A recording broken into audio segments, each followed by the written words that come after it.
Good morning students, आज हम लोग पीरियोडिक प्रॉपर्टीज पढ़ने जा रहे हैं। 7 टोटल पीरियोडिक प्रॉपर्टीज है और पहला सबसे बड़ा पीरियोडिक प्रॉपर्टी पढ़ने जा रहे हैं, उसका नाम है आयोनाइजेशन इंथैल्पी। आयोनाइजेशन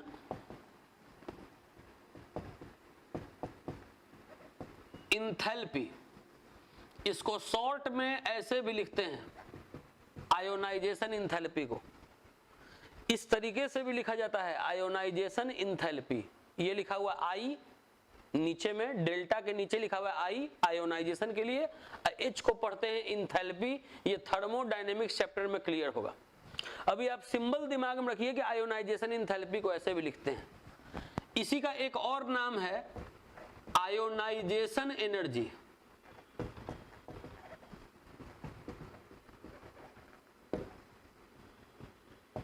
आईई, इसी का एक और नाम है, यही लिख दे रहे हैं, आयोनाइजेशन पोटेंशियल, आईपी। ये तीनों एक ही चीज है। आयोनाइजेशन इंथैल्पी कहिए, आयोनाइजेशन एनर्जी कहिए, आयोनाइजेशन पोटेंशियल कहिए, सब एक ही चीज है। देखिए होता क्या है आयोनाइजेशन इंथैल्पी। कहता है कि अगर कोई अकेला गैसियस एटम है, आइसोलेटेड गैसियस एटम, अगर कोई अकेला गैसियस एटम है, आइसोलेटेड गैसियस एटम, आप खुद सोचिए कि जब बचपन में सॉलिड का फिगर बनाते थे तो बहुत सारे एटम को क्लोजली पैक्ड करके रखते थे, एटम को सटा सटा के। लिक्विड में एटम के बीच में थोड़ा सा गैपिंग देते थे, गैस में थोड़ा ज्यादा गैपिंग देते थे। लेकिन अगर कोई एटम अगर अकेले है, उसके अगल बगल एटम ही नहीं है, तब तो वो क्लोजली पैक्ड हुआ नहीं, तो उसको अकेले एटम को हमेशा गैस बोलेंगे कि वो गैसियस स्टेट का है, आइसोलेटेड गैसियस एटम। अगर कोई अकेला गैसियस एटम है, आप चाहते हैं उससे इलेक्ट्रॉन बाहर निकालना, उससे आप चाहते हैं इलेक्ट्रॉन बाहर निकालना। अगर कोई अकेला गैसियस एटम है, आप चाहते हैं उससे इलेक्ट्रॉन बाहर निकालना, तो इलेक्ट्रॉन बाहर निकालने के लिए आपको एनर्जी देना पड़ेगा। जो एनर्जी देना पड़ेगा उसी एनर्जी को बोलेंगे आयोनाइजेशन एनर्जी, या उसी एनर्जी को बोलेंगे आयोनाइजेशन इंथैल्पी, या उसी एनर्जी को बोलेंगे आयोनाइजेशन पोटेंशियल। आप ये भी लिख सकते थे, यहाँ पे ये भी लिख सकते थे और ये भी लिख सकते थे। बोले कि कभी भी कोई आइसोलेटेड गैसियस एटम है, उससे इलेक्ट्रॉन अगर बाहर निकालना है, तो जो उस प्रोसेस में एनर्जी रिक्वायर्ड है, उसी एनर्जी को आयोनाइजेशन इंथैल्पी या आयोनाइजेशन एनर्जी या आयोनाइजेशन पोटेंशियल कहेंगे। लिख रहे हैं इस डेफिनेशन में कि it is defined as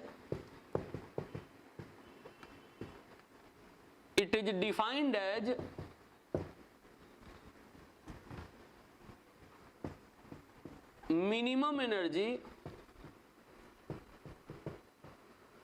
it is defined as minimum energy required to remove electron.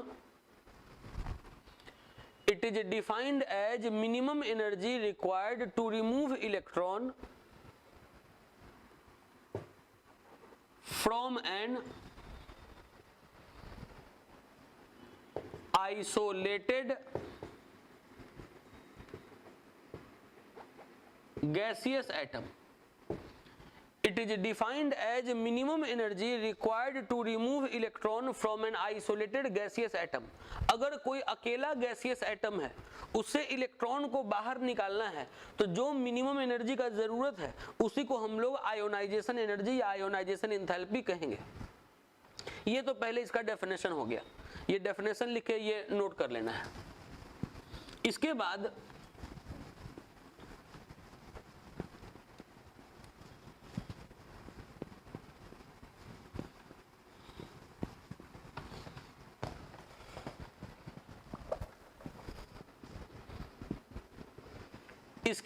Copy पर लिखिएगा सक्सेसिव आयोनाइजेशन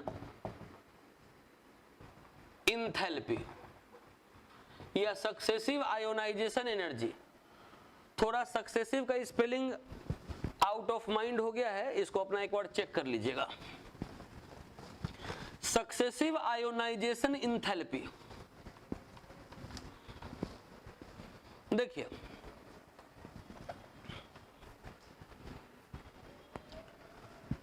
अगर कोई एटम है, आइसोलेटेड गैसियस एटम है, आप क्या किए कि इसमें पहला बार एनर्जी दिए। बात सुनिएगा, अगर कोई आइसोलेटेड गैसियस एटम है, आप उसमें पहली बार एनर्जी अगर दिए और एनर्जी दिए, इलेक्ट्रॉन अगर बाहर निकल गया, तो ये जो एनर्जी दिए हैं पहली बार, इसको बोलेंगे first ionisation enthalpy. First ionisation enthalpy. अगर मान लीजिए कि एक इलेक्ट्रॉन बाहर निकल चुका है, अब आप फिर दूसरी दफा एनर्जी दिए, एक इलेक्ट्रॉन फिर बाहर निकल गया,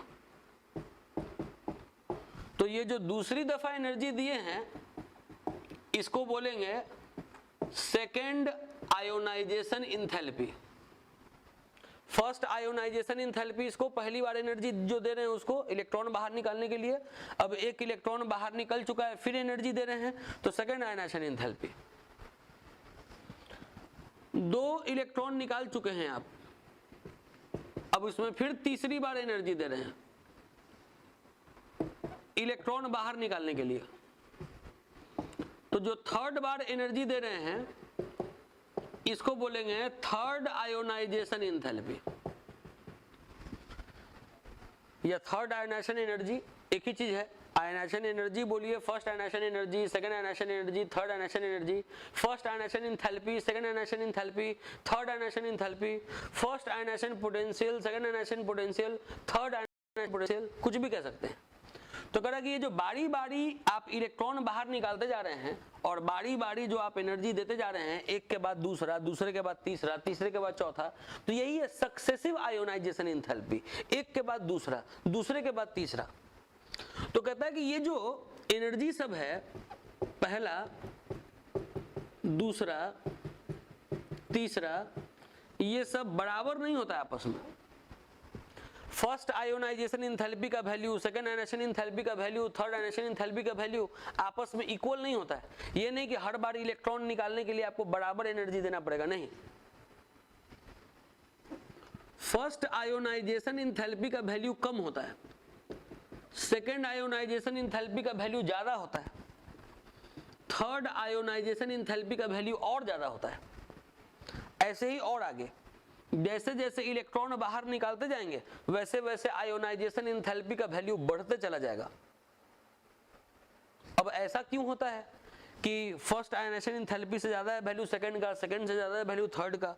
अब इस बात को आपको समझाने जा रहे हैं, explanation.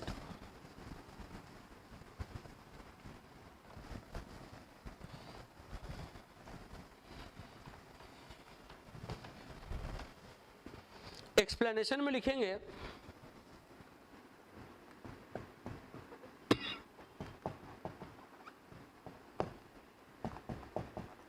as electrons are removed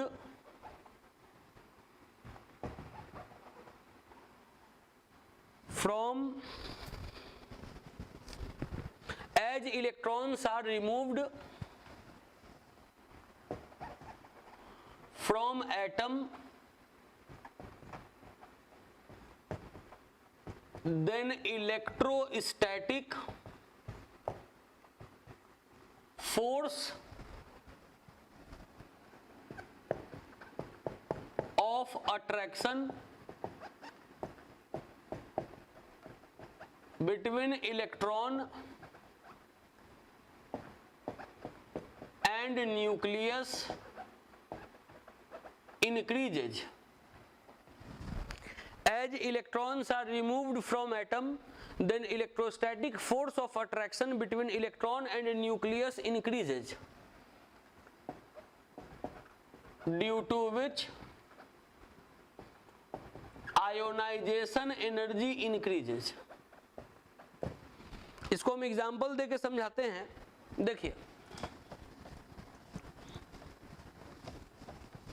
बहुत आसान है, जो लिखा हुआ है उसको समझना कि क्यों फर्स्ट आयोनाइजेशन इंथैल्पी से ज्यादा होता है वैल्यू सेकेंड आयोनाइजेशन इंथैल्पी का, और सेकेंड आयोनाइजेशन इंथैल्पी से ज्यादा होता है वैल्यू थर्ड आयोनाइजेशन इंथैल्पी का। ये सब समझना बहुत आसान है।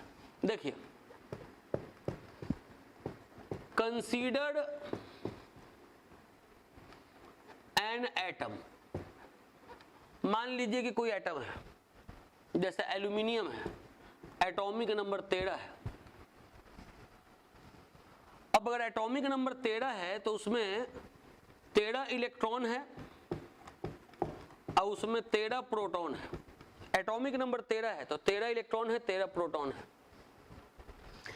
13 प्लस मिलके 13 माइनस को खींच रहा है अपने तरफ। आप क्या किए कि पहली बार एनर्जी दिए। अब पहली बार एनर्जी देके एक इलेक्ट्रॉन को अगर आप बाहर निकाल दिए, अकेला एटम है एल्यूमिनियम, 13 एटॉमिक नंबर है, इसमें 13 इलेक्ट्रॉन 13 प्रोटॉन है, 13 प्लस मिलके 13 माइनस को खींच रहा है। आप पहली बार एनर्जी दिए, एक इलेक्ट्रॉन को बाहर निकाल दिया। अब आप जैसे ही एक इलेक्ट्रॉन को बाहर निकाल दिए, अब ये अगर Al प्लस हो गया तो एक इलेक्ट्रॉन बाहर निकलने से अब इसमें 12 इलेक्ट्रॉन है, इसमें 13 प्रोटॉन हो गया। पहले 13 प्लस को 13 माइनस को खींचना था, अब यहां पर 13 प्लस को 12 ही माइनस को खींचना है।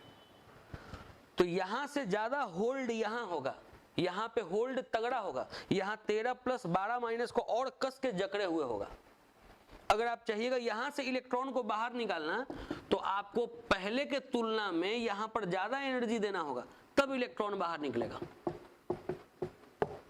यही लिखा हुआ है कि जैसे ही इलेक्ट्रॉन रिमूव होता है किसी एटम से तो electrostatic force of attraction electron और न्यूक्लियस के बीच में बढ़ जाता है। इलेक्ट्रॉन अगर बाहर निकला 13 से 12 हो गया तो इलेक्ट्रोस्टैटिक फोर्स ऑफ अट्रैक्शन यहां बढ़ गया, यहां पर ज्यादा तगड़ा फोर्स लगने लगेगा। यहां 13 प्लस को 13 माइनस को खींचना है, यहां 13 प्लस को 12 ही माइनस को खींचना है, तो यहां होल्ड तगड़ा हो जाएगा। इस कारण से अब आयोनाइजेशन एनर्जी भी बढ़ जाएगा। अब अगर मान लीजिए कि Al+2 है तो इसमें 2 इलेक्ट्रॉन बाहर निकला हुआ है तो 11 इलेक्ट्रॉन है। अब प्रोटॉन तो 13 ही है, यहां 13 प्लस को 13 माइनस को खींचना था, यहां 13 प्लस को 12 ही माइनस को खींचना है, यहां 13 प्लस को 11 ही माइनस को खींचना है, तो यहां होल्ड और तगड़ा हो गया। अब इलेक्ट्रॉन निकालने के लिए आपको और ज्यादा एनर्जी का जरूरत पड़ेगा। तो ये जो एग्जांपल आपको दिए इससे ये क्लियर हो जाएगा कि हाँ फर्स्ट आयोनाइजेशन एंथैल्पी का वैल्यू कम, सेकंड का और ज्यादा, थर्ड का और ज्यादा। इसको तो पहले लिख लेना है और ये लिख लेना है कि IE1 जो है कम है, IE2 ज्यादा है, IE3 और ज्यादा है। इसके बाद अब हम लोग जानेंगे किन किन फैक्टर्स पे आयोनाइजेशन एंथैल्पी का वैल्यू डिपेंड करता है। अभी सबसे पहले बताएं कि आयोनाइजेशन एंथैल्पी क्या है, उसके बाद बताएं कि सक्सेसिव आयोनाइजेशन एंथैल्पी का मतलब क्या हुआ। अब लिखेंगे factors affecting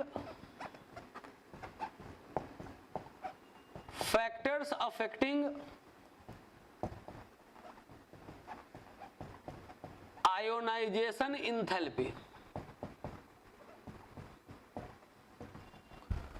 factors affecting ionisation enthalpy, ऐसा कौन कौन सा फैक्टर है जिस पर कि आयोनाइजेशन एंथैल्पी डिपेंड करता है। सबसे पहला एटॉमिक साइज, दूसरा न्यूक्लियर चार्ज, तीसरा इलेक्ट्रॉनिक कॉन्फ़िगरेशन, चौथा पेनिट्रेशन इफेक्ट। बात सुनिए, पहले तो आप अभी लिए लिख लीजिए कि कौन कौन सा ऐसा फैक्टर है जिस पर जैसे इंथैल्पी का वैल्यू डिपेंड करता है। आयोनाइजेशन एंथैल्पी का वैल्यू डिपेंड करता है atomic size, nuclear charge, electronic configuration और पेनिट्रेशन इफेक्ट। इन 4 फैक्टर्स पे, ये 4 फैक्टर्स पे आयोनाइजेशन एंथैल्पी का वैल्यू डिपेंड करता है।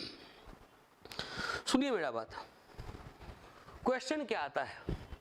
क्वेश्चन आएगा कि कोई 2 एटम दे देगा आपको, जैसे दे देगा नाइट्रोजन, दे देगा ऑक्सीजन, कोई 2 एटम आपको दे देगा, कोई भी 2 एटम दे देगा और आपसे पूछेगा कि इन दोनों में किसका आयोनाइजेशन एंथैल्पी ज्यादा है, मतलब किससे इलेक्ट्रॉन बाहर निकालने में आपको ज्यादा एनर्जी देना पड़ेगा, ये पूछेगा।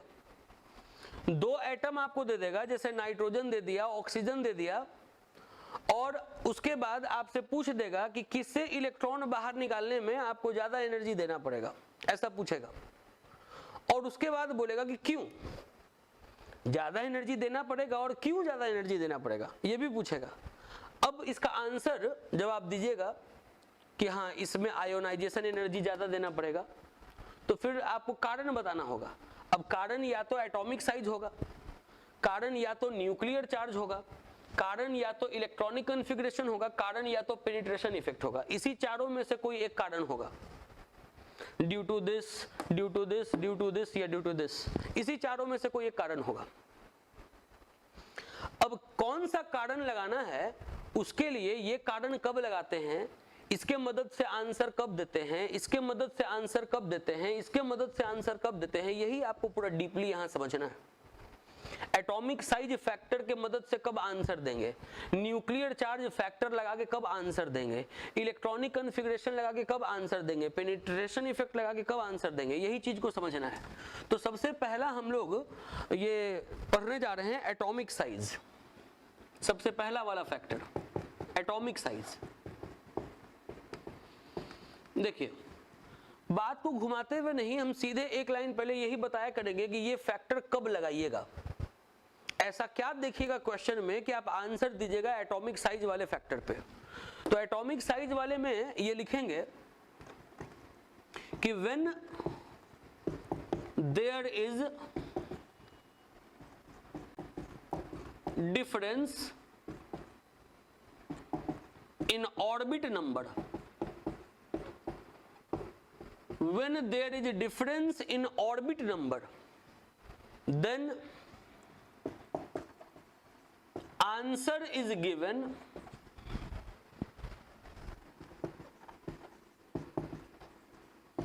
on the basis of atomic size। देखिए, कोई भी फैक्टर पढ़ाने के दरमियान, चाहे ये वाला फैक्टर हो, चाहे ये वाला फैक्टर हो, चाहे ये वाला फैक्टर हो, चाहे ये वाला फैक्टर हो, कोई वाले फैक्टर को पढ़ाने के दरमियान हम सबसे पहला बात आपको यही लिखवा दिया करेंगे कि ये फैक्टर लगाते कब है। अगर ये चीज क्लियर हो गया तो फिर दुनिया का कोई भी सवाल आ जाए और कितना भी डिफिकल्ट सवाल आ जाए, आप ऐसे उसको सॉल्व कर लेंगे।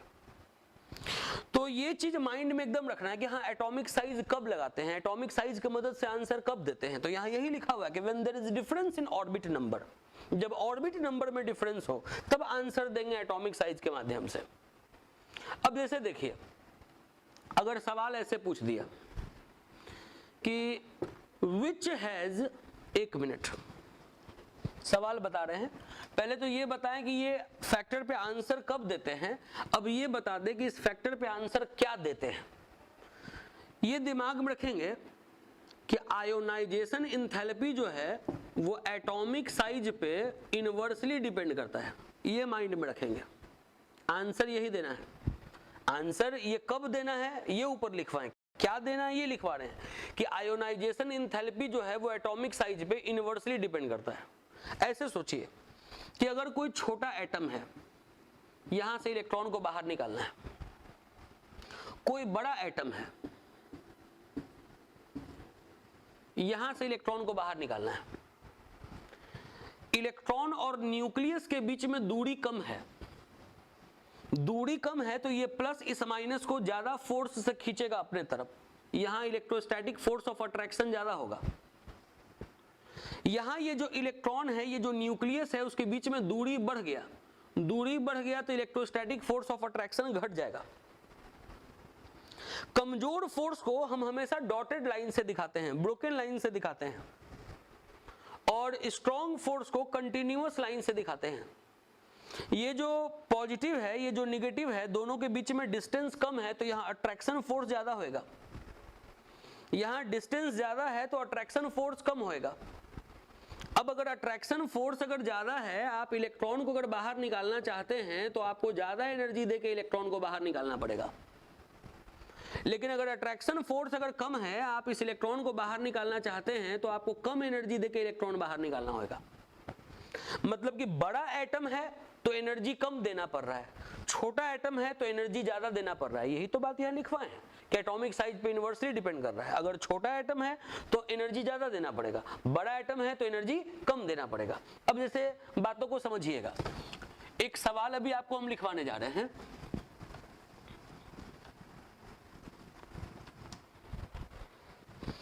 क्वेश्चन है, which has high ionization enthalpy explain। किसका आयोनाइजेशन एंथैल्पी ज्यादा है, एक्सप्लेन करें। Lithium, sodium. ये क्वेश्चन है कि लिथियम और सोडियम दोनों से अगर इलेक्ट्रॉन बाहर निकालना है तो किसका आयोनाइजेशन एंथैल्पी ज्यादा है, इसको एक्सप्लेन करना है कि मतलब अगर ज्यादा है तो क्यों ज्यादा है, मतलब फैक्टर आपको बताना है कि कौन से फैक्टर के मदद से आप ऐसा सोच रहे हैं।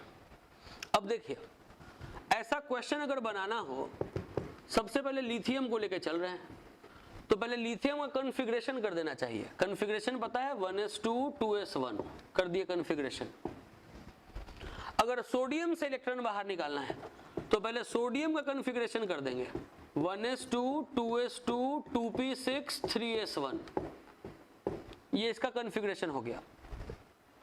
अब आप देखिए कि अगर इलेक्ट्रॉन निकालते लिथियम से तो कहां से निकालते और सोडियम से निकालते तो कहां से निकालते। इसका ऑर्बिट कितना है, सेकंड। इसका ऑर्बिट कितना है, थर्ड। तो आप ये बताइए ऑर्बिट डिफरेंट है कि नहीं। तो जब ऑर्बिट डिफरेंट है तो एटॉमिक साइज वाले में भी हम लिखे थे कि this factor is applied when there is difference in orbit number, या इस फैक्टर के मदद से आंसर हम लोग तब देते हैं जब ऑर्बिट नंबर में डिफरेंस दिखे। तो हाँ, ये ऑर्बिट नंबर में डिफरेंस दिख रहा है तो हम लोग एटॉमिक साइज के मदद से ही आंसर देंगे। मतलब इसके आंसर में ये तो हो जाएगा ड्यू टू एटॉमिक साइज, ये तो क्लियर है कि ड्यू टू एटॉमिक साइज यही आंसर होगा। लेकिन आंसर क्या होगा, किसका आयनेशन एंथैल्पी कम, किसका आयनेशन एंथैल्पी ज्यादा। तो बोले कि जिसका एटॉमिक साइज ज्यादा होगा आयनेशन एंथैल्पी कम होगा, जिसका एटॉमिक साइज कम होगा आयनेशन एंथैल्पी ज्यादा होगा। इसका एटॉमिक साइज कम है तो इसका आयोनाइजेशन एंथैल्पी हाई होगा, इसका आयोनाइजेशन एंथैल्पी लो होगा। तो खैर यहाँ तो हाई ही पूछ रहा है तो इसको छोड़ दे रहे हैं। Which has high ionization enthalpy, तो lithium has high ionization enthalpy due to atomic size. तो दिमाग में रखिए कि एटॉमिक साइज फैक्टर कब लगाएंगे, एकदम माइंड में ये सेट रखना है कि हाँ एटॉमिक साइज पे आंसर देना है, कब देना है। एटॉमिक साइज पे आंसर तभी दे पाएंगे जब डिफरेंस देखने को मिले ऑर्बिट नंबर में। जब ऑर्बिट नंबर में डिफरेंस होगा तो एटॉमिक साइज पे आंसर देंगे। एक फैक्टर कंप्लीट हो गया, माइंड में रखेंगे एटॉमिक साइज कब, when there is difference in orbit number. अब दूसरा फैक्टर लिखेंगे न्यूक्लियर चार्ज। चार ऐसा फैक्टर है जिस पर कि आयोनाइजेशन एंथैल्पी डिपेंड करता है। अब दूसरा फैक्टर लिखेंगे न्यूक्लियर चार्ज।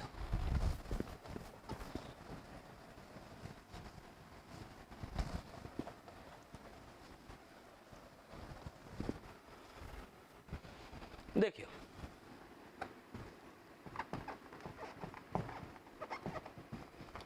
पहला बात हम यही बताते हैं कि ये फैक्टर पे आंसर देना कब है।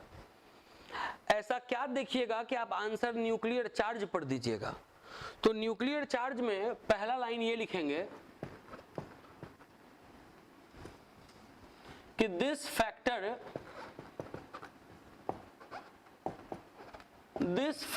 Is applied, this factor is applied. पहला when both orbit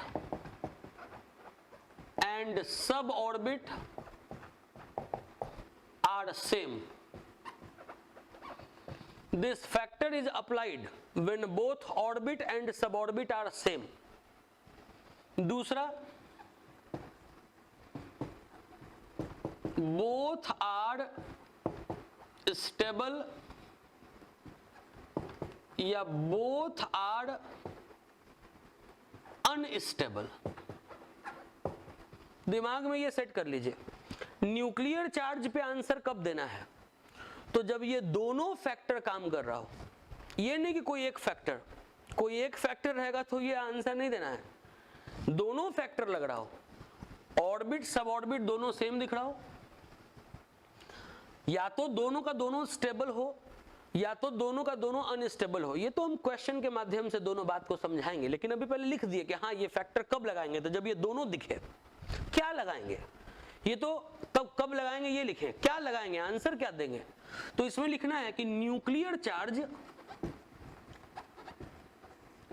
is directly proportional to ionisation enthalpy. Nucleus का चार्ज आयोनाइजेशन एंथैल्पी पे डायरेक्टली डिपेंड करता है। न्यूक्लियर चार्ज मतलब न्यूक्लियस का चार्ज, न्यूक्लियस का चार्ज। अब देखिए इसको हम समझाते हैं। पहले तो ये बात बता दिए कि ये फैक्टर कब लगाएंगे, तो जब दोनों ऑर्बिट और सब ऑर्बिट दोनों सेम हो, दोनों स्टेबल हो या दोनों अनस्टेबल हो। लगाना क्या है, तो न्यूक्लियर चार्ज डायरेक्टली डिपेंड करता है आयोनाइजेशन एंथैल्पी पे। एक सवाल आपको दे रहे हैं, पहले इसको आप नोट कर लीजिए। देखिए एक क्वेश्चन है, विच हैज हाई आयोनाइजेशन एंथैल्पी और वाई, किसका आयोनाइजेशन एंथैल्पी ज्यादा है और क्यों। ऑप्शन में है सोडियम, मैग्नीशियम।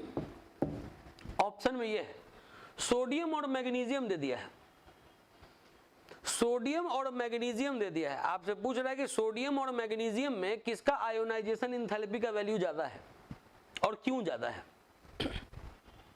देखिए ऐसा क्वेश्चन कभी भी अगर बनाना होता है, सबसे पहले तो सोडियम का कॉन्फ़िगरेशन कर देंगे 1s2 2s2 2p6 3s1। Electron कहां से निकालना है, तो 3s से। मैग्नीशियम का कॉन्फ़िगरेशन कर देंगे 1s2 2s2 2p6 3s2। Electron कहां से निकालना है, तो 3s से।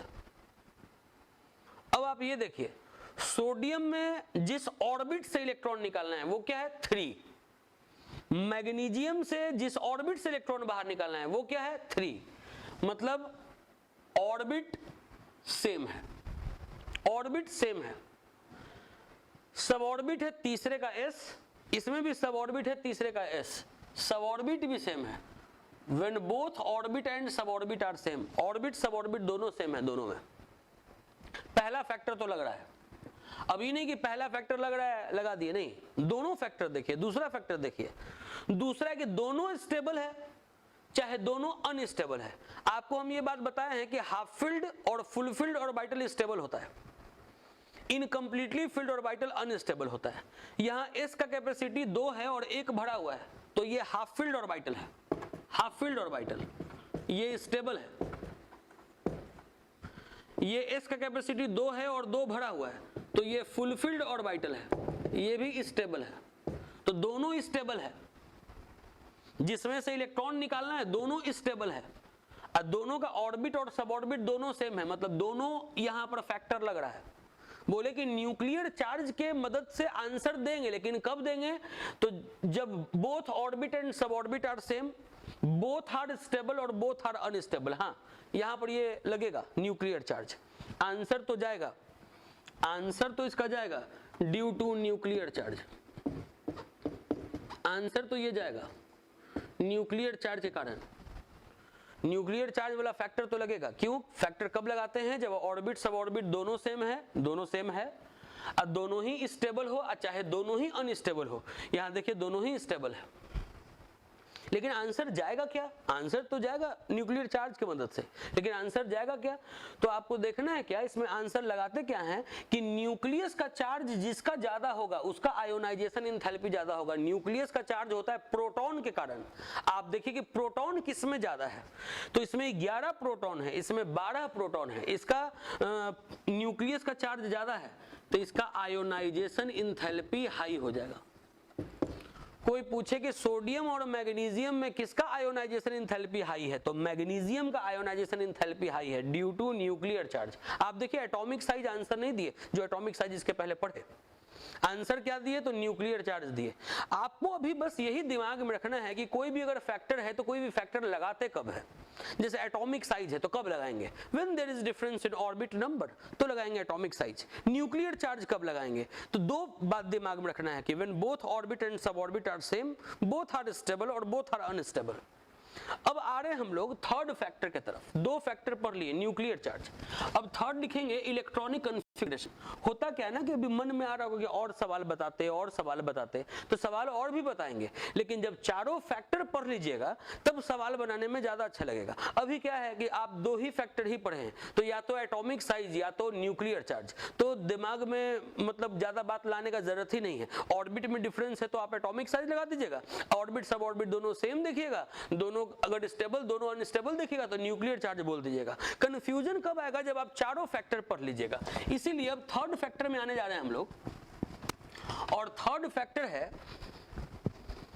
Electronic configuration.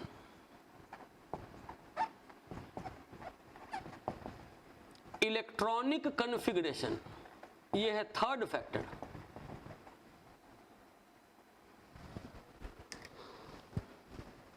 सबसे पहले यही बात लिखने जा रहे हैं कि ये फैक्टर के मदद से आंसर कब देंगे। दिस फैक्टर इज एप्लीकेबल,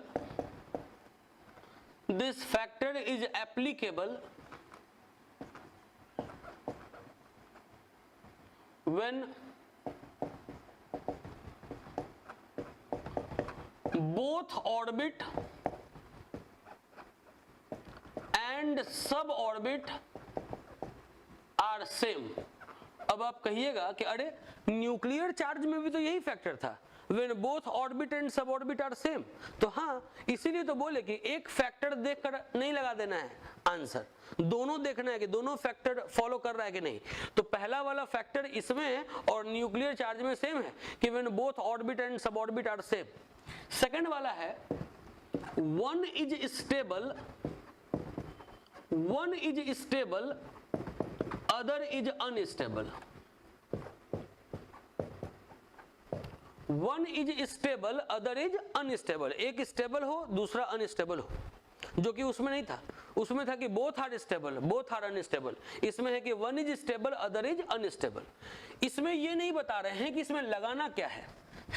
सब में बताते थे कि कब लगाना है और क्या लगाना है, इसमें ये नहीं बता रहा कि लगाना क्या है। इसमें तो सिंपल बात है कि जो स्टेबल होगा उसमें आयनेशन एनर्जी ज्यादा देना पड़ेगा, जो स्टेबल होगा वो क्यों चाहेगा कि मेरा इलेक्ट्रॉन बाहर निकले, तो उसमें आपको एनर्जी ज्यादा देके इलेक्ट्रॉन बाहर निकालना पड़ेगा। अब हम आपको इसको एक क्वेश्चन की मदद से समझाने जा रहे हैं। क्वेश्चन है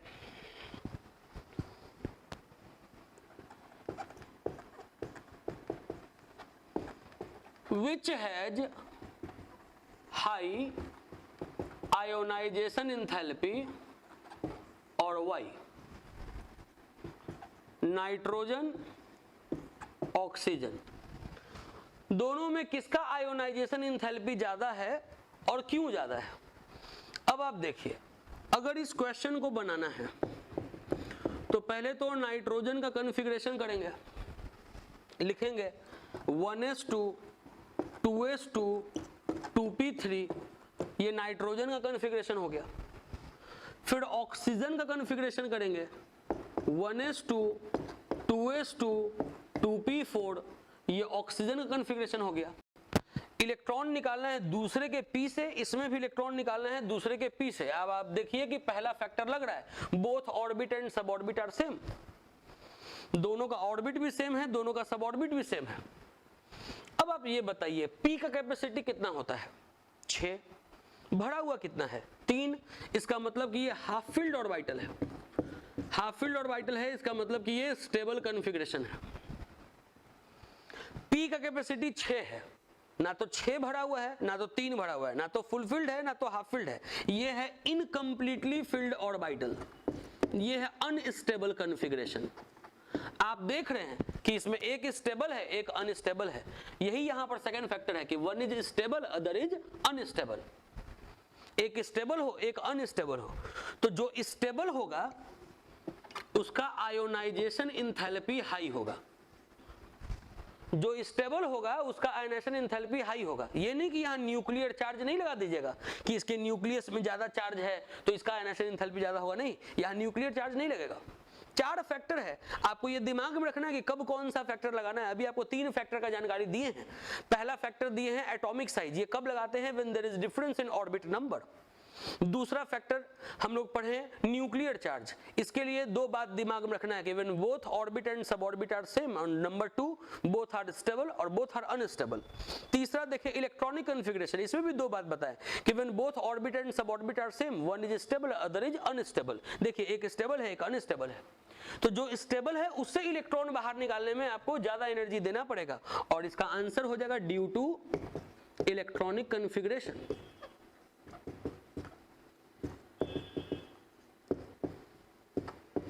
तो ये हम लोग 3 फैक्टर पढ़ लिए।